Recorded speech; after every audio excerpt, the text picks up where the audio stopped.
everyone, it's Lauren here, and I just wanted to offer a video today about my testimony of how Jesus actually protected me from demonic possession. Now, I know that sounds crazy, and I can't even believe that this happened to me and that I am making this video, because I never would have thought in a million years that I would be making a video like this. But I think people deserve to hear it. I'm making the video as an act of service to protect others, to protect you. If you find yourself in a similar situation, hopefully you'll remember this video and you'll maybe know what to do. And it's really a testimony, and I'm just making this video to help others. So that's the first intention here.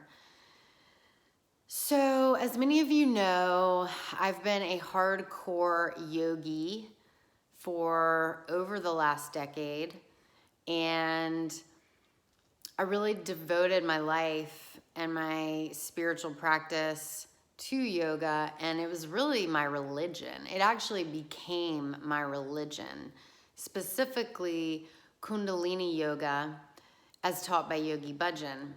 Truly, it became my religion. And I want to just back up though and say that as a child, I was raised Episcopalian, and I was baptized as a child. I was confirmed, and I was raised Christian. And, you know, probably from like age 18 on, I just really got away from my Christianity and started to explore other paths. And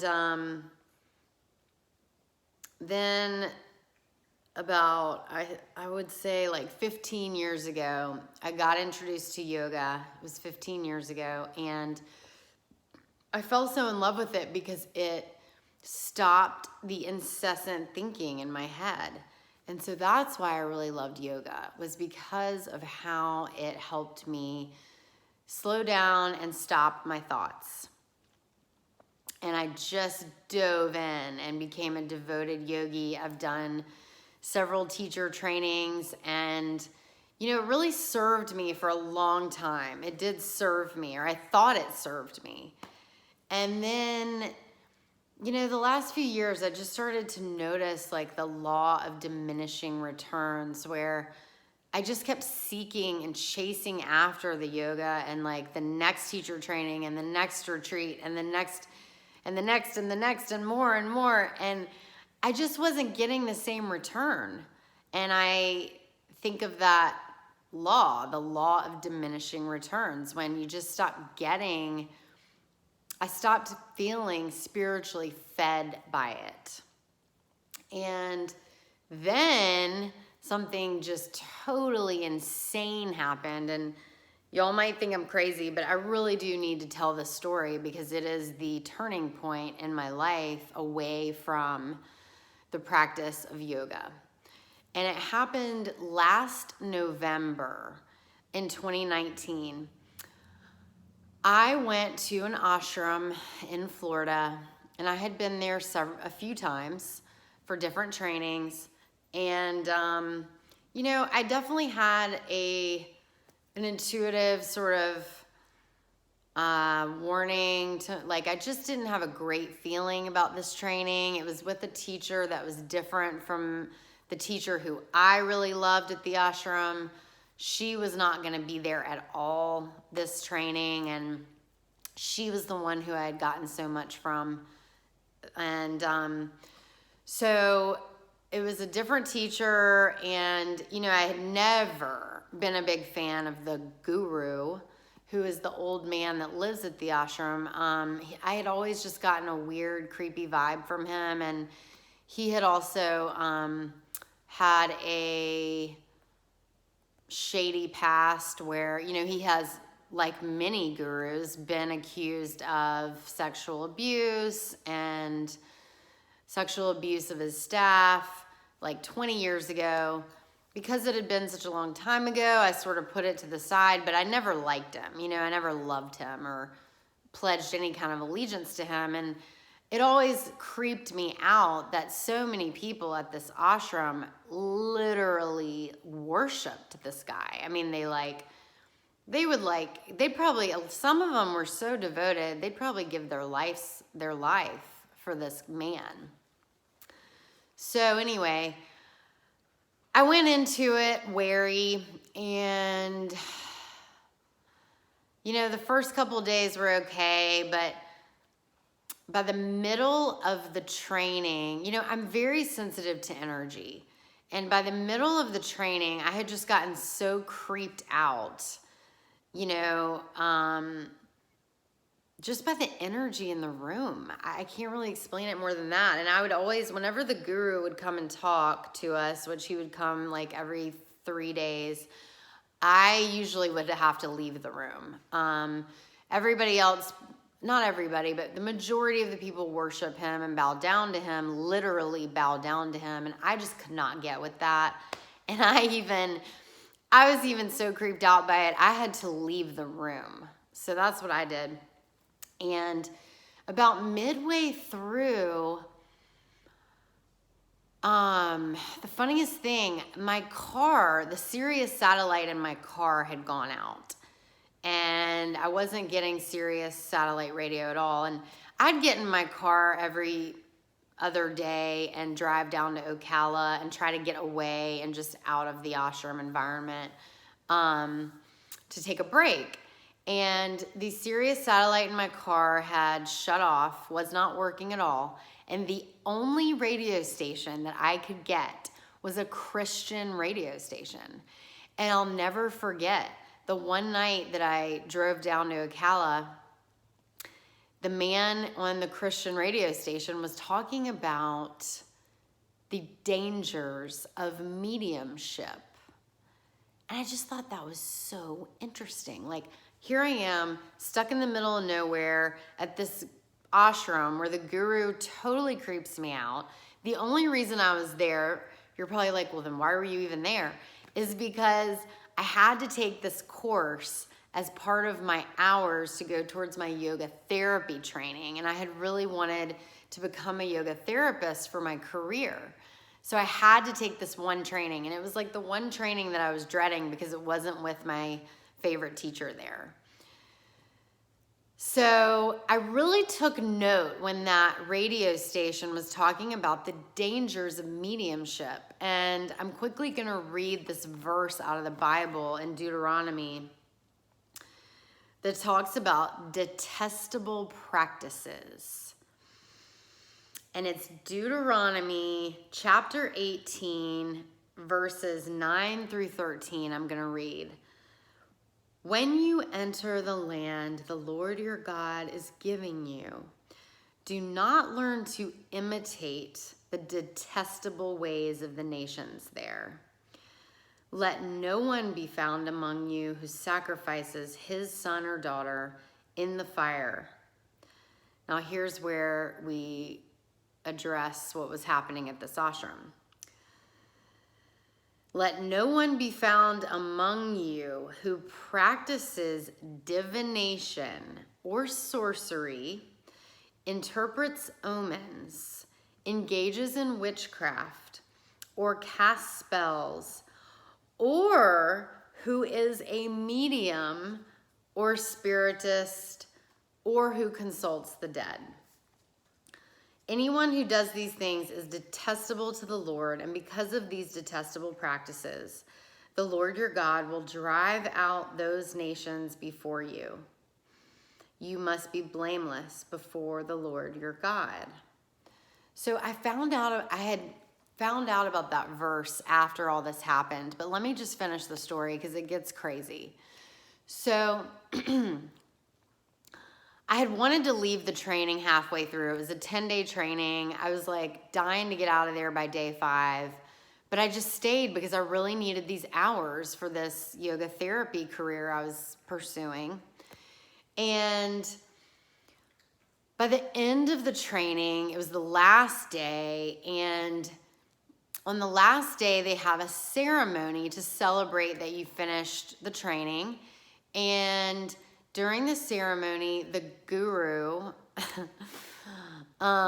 sits at the front of the room, and everybody slowly goes up in a procession-like form, and they ask him to either bless themselves or you give him something to bless. So it's a ceremony. And so